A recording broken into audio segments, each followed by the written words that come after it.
여러분 안녕하세요. 핫설입니다. 이번 시간에는 그러니까 매매혼과 관련된 이야기 몇 가지 가지고 왔는데요. 본 문전에 분명히 말씀드립니다.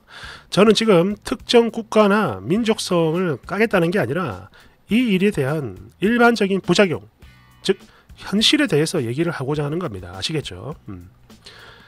제목: 좋다고 매매혼 했다가 돈만 쪽 다 빨리고 시궁창에 처박혀 인생 망한 아재들 어쩜 좋니? 원제, 국제결혼과 매매혼. 아까 매매혼 이야기가 나와서 그런 건데요. 저도 생각나는 게 몇 가지 있어가지고 이렇게 글 써봅니다. 이거는 비하를 하겠다는 게 아니라 현실적인 문제를 얘기하는 거예요. 저도 마찬가지입니다. 그러니까 동남아 여자들과는 매매혼이 아니라 순수 연애 결혼을 해도 마찬가지입니다. 일정 금액 이상의 지참금은 필수죠. 그리고 제가 듣기로 요즘은 중국도 그렇다고 합니다. 그리고 결혼 준비부터 이후까지 거의 전부 다 그랬어요. 한국에서는 볼 수 없는 엄청난 문제들이 나옵니다. 참고로 저는 30대 중반 남자고 동남아 여기저기 주재원으로 있으면서 직접 겪고 눈으로 봤던 것만 쓰는 거예요. 그러니까 어디 유학 가가지고 부잣집 동남아 여자랑 결혼한 그런 특이 케이스하고는 비교하면 안 돼요. 아시겠죠? 일단 제가 직접 본 거는 태국, 베트남, 필리핀입니다. 그 중에 필리핀의 경우 2년 반 정도 있었는데요. 결혼한 이후 남자에게 진짜 작정을 하고 빨대 꼽는 거 정말 많이 봤습니다. 일단 돈 요구. 이거는요, 결혼 전부터 이미 시작이 돼요. 우리 친정 구멍가게 하게 돈 좀 줘, 어쩌고 저쩌고. 이렇게 하다가 결혼을 했다. 그러면 월 40~50만원씩 달라는 건 예사입니다. 아니 그냥 이거는 애교라고 봐도 되죠. 그리고 정말 게을러요. 이건 정말이지 역대 최강입니다. 물론 안 그런 경우도 있긴 합니다만은 게으른 경우 이거는 진짜 답이 없어요. 여러분들의 상상을 초월한다니까요. 특히 사업이라도 해보라며 마누라 친정에다가 목돈을 줬는데 제가 알기로 우리 돈으로 한 2천만원 됩니다. 그거를 불과 6개월 만에 다 까먹고는 완전 뻔뻔하게 또 돈 달라고 하는 것도 봤는데요. 탱자 놀면서. 이게 우리 돈으로 2천만원이라고 하니까 그렇게 큰 돈은 아니다 이렇게 보일 수도 있습니다만은 필리핀 물가로 치면 이거 진짜 어마어마하게 큰 돈이에요. 게다가 이 말을 하면서 뭐라고 했냐면, 나는 고작 몇 달만 일해도 벌 수 있는 돈 아니냐고, 그러니까 얼른 다시 내놔, 이 지랄을 했다고 합니다. 거기다가 이거는 사이즈, 크기만 다를 뿐 정말 흔한 스토리죠.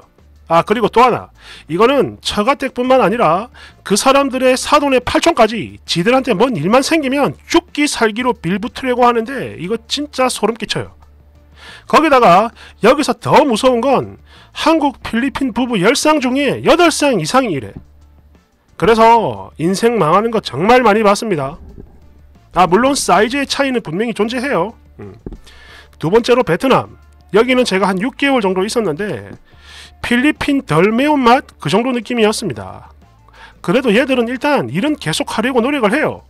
그리고 일반적인 연애 결혼이다, 매매혼 말고, 그러면 지참금도 마찬가지 그냥 적당한 수준을 요구합니다. 당시 기준으로 한 300에서 500 정도. 하지만 만약 남자가 나이가 많고 개차반이다, 그것도 아니면 사랑이 식는다, 그러면 열에 9은 도망을 칩니다. 근데 이거는 같은 나라 남자랑 결혼을 해도 마찬가지. 좀 뭐 같다, 그럼 바로 도망가요. 진짜 잘 토끼입니다 얘들. 그리고 얘네들의 또 다른 정특, 공돌이, 공순이, 반장들까지 살짝 틈이 보인다, 그러면 꼭 뭔가 헤쳐먹으려고 해요. 진짜 이거 아무리 해고를 하고 지랄을 해도 소용이 없는 게 도난 사고는 절대 끊이질 않습니다. 계속 생겨. 그러니까 이거는 기회가 있을 때 헤쳐먹자 이런 마인드 같은데, 이거는 일뿐만 아니라 가정에서도 마찬가지죠. 남편이 자기 눈밖에 나는 순간 어떻게든 헤쳐먹고 도망을 칩니다. 거기다가 한번 도망가면 잘 잡히지도 않아요. 마지막으로 태국. 현재까지 거주하고 있는 곳입니다. 일단 태국의 경우 결혼 이야기가 나온다, 그럼 신소시라는 지참금 이야기도 반드시 나옵니다. 근데 아마 여러분들은 그래도 동남아고 우리나라에 비해서 소득이 낮은 국가니까 무시할 수도 있겠는데, 이럴 수도 있겠지만 NO! 이거요, 1000만원 부르면 진짜 착한 집안인 거죠. 특히 이곳 현지인 말에 의하면 방콕 기준으로 약 3000만원 정도가 평균이라고 하는데 무섭죠? 이러다 보니까 태국 여자와 결혼하려는 남자들의 가장 큰 고민은 당연히 결혼 지참금입니다. 신솥. 거기다가 좀 교육을 받은 집이다. 부잣집 아가씨다. 그럼 억단위도 우습다고 해요. 참고로 저희 직원 중 한 명이 한국 사람입니다. 태국 부자 아가씨랑 연애하다가 결혼까지 했다길래 물어봤더니 얘는요 신솥으로 2억을 불렀다고 합니다. 얼마를 줬는지는 말을 안 해서 모르겠지만 아무튼 그렇게 불렀다고 해요. 그리고 얘네들은 결혼식이 엄청 강렬합니다. 그냥 뭐랄까 자신들의 모든 것을 다 보여주는 그런 느낌이랄까. 아참 이 커플은 그래도 처가에서 같이 살 집을 마련해줬다고 해요. 그리고 병원 간호사랑 결혼한 직원의 경우 신솥으로 1,500만원을 질렀다고 하는데 그 큰 돈을 받고도 처가 댁에선 단 1원의 지원도 없었다고 해요. 여하튼 이렇게 지참금 때문에 좌절하는 남자들 진짜 많이 봤습니다. 또 이건 제 생각인데요. 태국 여자들은 신솥 대하는 걸 이거를 그러니까 돈 욕심이 아니라 일종의 자신의 명예로 생각을 하는 것 같아요. 아 참고로 지참금, 결혼식 비용, 결혼 반지, 집 등등등 이 모든 것들은 신속과 별도입니다. 고객님. 예. 그리고 또 하나 본인 친정이 못 사는 게 아니면 빨대 절대 안 꽂아요. 자존심이 되게 강합니다. 또 결혼한 이후에 자유 따위는 없다고 보시면 돼요. 퇴근 후 5분 안에 전화가 걸려옵니다. 야 이거 진짜 매번 볼 때마다 웃었는데 그래도 얘들과 결혼한 남자 직원들이 공통으로 하는 말 태국 여자 생활력이 엄청나게 강하다고 해요. 단 기가 너무 세서 남자를 막 휘어잡으려고 한답니다. 여장부죠. 그러니까 제가 하고 싶은 말 동남아 결혼은 난이도가 졸라 높고 완전 어렵다. 연애 결혼도 이러할진데 하물며 매매혼 따위야. 아이고. 두 번째 이야기. 저도 제 주변에서 직접 보고 겪은 썰 풀어봅니다. 참고로 저는 외국이 아니라 우리나라에서 본 거예요. 첫 번째. 우리 동네에 바보형이랑 강제 결혼당한 후에 결국 도망친 베트남 여자. 지금은 아니고 예전에 살던 동네 깡시골입니다. 거기에 흔히 말하는 바보 노총각 아저씨가 한 명 있었어요.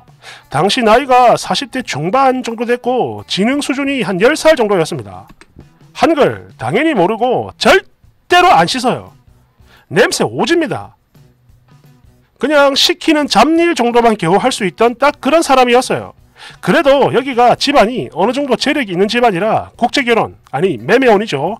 매매혼으로 베트남 여자를 데리고 와요. 그런데 이 베트남 아가씨의 경우 당시 20대 초반이었는데 비록 본인도 매매혼인 건 알고 있었으나 그래도 남편 될 사람 나이만 많다고 알고 있었던 거야. 지능에 문제가 있다는 걸 전혀 모르고 온 거죠. 참고로 이 아가씨 부모도 몰랐다고 합니다. 여하튼 그렇게 알고 있었는데 막상 한국에 와서 보니까 지적장애, 씻을 줄 몰라서 몸에 냄새 오지는 사람인 거야. 그래서 바로 도망을 쳤는데 더 큰 문제는 그 어린 나이에 2억 말리 아무 연고도 없는 여기서 도망을 가봤자 뭐 얼마나 버티겠습니까? 결국엔 다시 돌아와가지고 울고불고 매달렸는데 돌려보내달라고. 처음엔 완강히 버티다가 온 동네 사람이 다 욕을 하니까 그제서야 겨우 다시 자기 나라로 돌려보냈습니다. 이건 명백한 사기 결혼이죠. 두 번째, 필리핀 여자 그리고 베트남 여자. 참고로 이건 특정 국가 민족성을 까는 게 아니라 그냥 제가 본 그대로만 쓰는 겁니다. 그러니까 오해하지 마세요. 일단 필리핀 여자들은 농사 일을 졸라 싫어합니다. 그 대신 약간 단순 작업 또 이런 건 또 잘해요. 시키면. 근데 좀 게으릅니다. 아니 많이 게을러요. 그래서 이것 때문에 미치려고 하는 할매들 정말 많이 봤죠. 맨날 욕하고 난리야. 아이고 찬양 게으르다 게을러. 그리고 베트남 여자들의 경우 농사 성실하게 잘합니다. 대신 얘네들은 머리가 좋아가지고 그래서 그런가 꾀가 많아요. 진짜 졸라 잘 도망칩니다. 농담이 아니고 하루 자고 일어나면 아이고 그 짝에 그 베트남 며느리가 도망을 갔다 간다 이럽니다. 그리고 정말 웃기는 게 필리핀 쪽 애들은 도망을 쳐도요 금방금방 잘 잡히는 반면 베트남 애들은 잘 잡히지도 않아. 그리고 이건 다 이유가 있는데 그러니까 지들끼리 같은 베트남 사람끼리 서로 잘 뭉치고 스마트폰으로 커뮤니케이션이 엄청 활발합니다. 또 본인의 그 젊음과 외모를 이용할 줄 알아요. 외도를 잘한다 이거죠. 사실 예전에는 필리핀 여자들이 잘 도망을 가고 베트남 여인의 경우 성실의 아이콘이었는데 요즘은 절대 아니죠. 필리핀보다 훨씬 더 잘 도망가요. 바람도 졸라 많이 피우고. 그래서 돈만 날리고 가정 파탄 나는 거 엄청 많이 봤습니다. 그리고 중국은 이 모든 단점을 다 가지고 있죠. 우리 동네에 이런 중국 며느리 때문에 결국 화병으로 돌아가신 할머니도 한 분 계시는데요.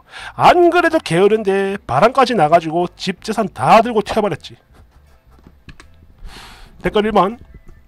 실제로 우리 시골에 사는 어떤 형님, 베트남 여자와 결혼을 했는데요. 형님이 평생 모은 돈 그거 싹 다 들고 튀었습니다.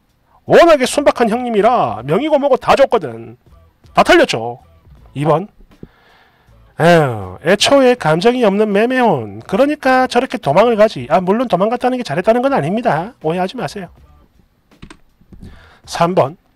예전에 살던 이웃집 노총각 아저씨 무려 5번의 시도 끝에 겨우 베트남 여자와 결혼을 했어요. 참고로 앞에 4번은 사기를 당했습니다. 정확히 모르겠는데 그 금액이 상당했던 걸로 기억나요. 들었던 게. 여하튼 5번째에 겨우 성공을 했는데 그 여자가 저랑 동갑이었습니다. 아저씨랑 17살 차이였죠. 그리고 아이 낳는 걸 엄청 싫어했는데 문제는 이 아저씨의 경우 아이를 또 엄청나게 원했다는 겁니다. 그래서 결국 그 여자가 원하는 모든 걸 다 들어줬는데요. 나중에는 그렇게 우리나라 국적을 따자마자 바로 이혼 소송을 걸어버리고 결국 그 아저씨 가정 개박살 났어요. 노린걸. 4번.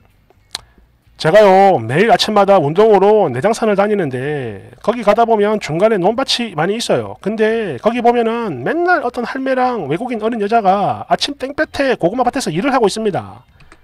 거기다가 완전 만삭이야. 배가 엄청 불러. 그리고 제가 이 얘기를 제가 가는 모임에서 풀었는데 이때 별의별 이야기가 다 튀어나옵니다. 그 중에 제일 충격적이었던 게 신부들이 워낙 어리고 하니까 동네에 있는 미친 것들이 자꾸 달려들어서 집에 혼자 있게 될 경우 문을 잠궈 놓는다고 해요. 야, 대댓글 반대인 경우도 봤습니다. 며느리가 도망을 갈까 싶어가지고 밖에서 문을 잠그고 다니는 할매들도 봤어요. 딸딸딸딸. 저도 이런 얘기 들어봤습니다.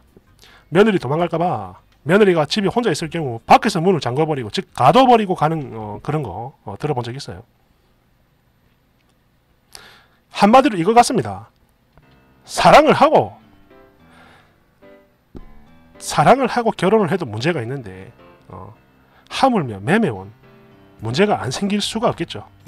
물론 잘 사는 사람도 있을 겁니다. 그런데 안 그런 경우가 얼마나 많아요. 아무튼 그렇습니다. 고마워요.